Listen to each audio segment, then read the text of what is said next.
বিহারে বিজেপি সরকারের পুলিশ একটা ৬ বছরের বাচ্চাকে কিভাবে টেনে হিচড়ে গ্রেপ্তার করে নিয়ে যাচ্ছে দেখো। বাচ্চাটার অপরাধ কি না, সে ৭০তম বিহার পাবলিক সার্ভিস কমিশন বা বিপিএসসি পরীক্ষায় প্রশ্নপত্র ফাঁস এবং ব্যাপক দুর্নীতির অভিযোগে বড়দের আন্দোলনে সামিল হয়ে ছোট মুখে বড় কথা বলছিল বলে পুলিশ তাকে গ্রেপ্তার করে। কি বড় কথা তোমরাই দেখে নাও।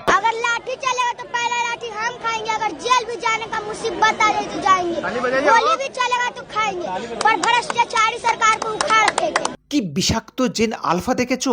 যদি লাঠি চলে তো প্রথম লাঠি আমি খাবো, জেলে যেতে হলেও যাব, গুলি চললেও গুলি খাবো, তবে দুর্নীতিবাজ সরকারকে উপড়ে ফেলে দেব।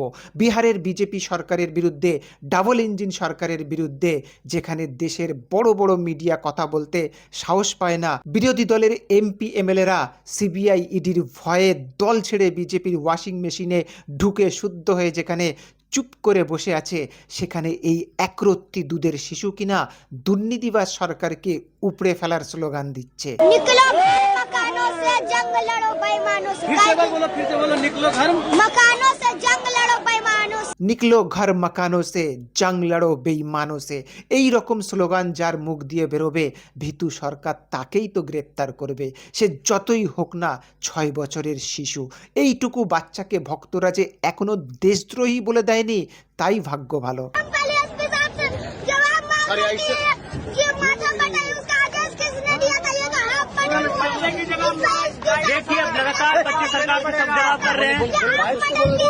एसपी साहब पे ये अनपढ़ मुख्यमंत्री के कहने पर हुआ है, हमको भी पता है, उसी का हम जवाब मांगना चाहते हैं। আন্দোলনরত ছাত্রদের পুলিশ মেরে মাথা ফাটিয়ে দিয়েছে।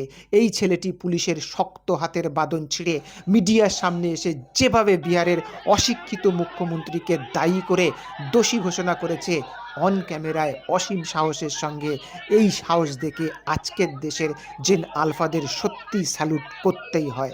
বড়দের আর বলে লাভ নেই, তারা গোবর গোমূত্র খেয়ে নেতাদের ভগবান বানিয়ে ফেলেছে। তাই দেশের সুদিন ফেরাতে একমাত্র ভরসা এই জেন আলফারা।